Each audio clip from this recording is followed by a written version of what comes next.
Be wnaethoch chi ddoe? O'n i mewn cyfarfod diflas trwy'r dydd.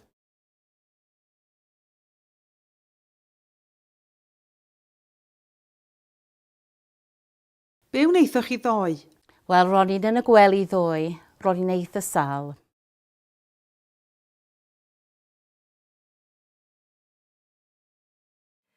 Be wnaethoch chi ddoe? Gwaith tu, lot o smwddio.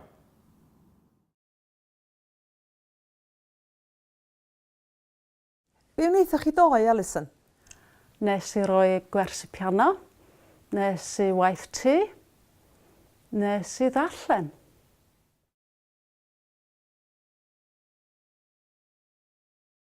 Be wnaethoch chi ddoe?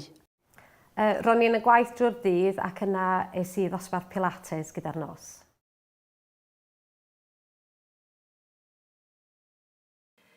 Be wnaethoch chi ddoe?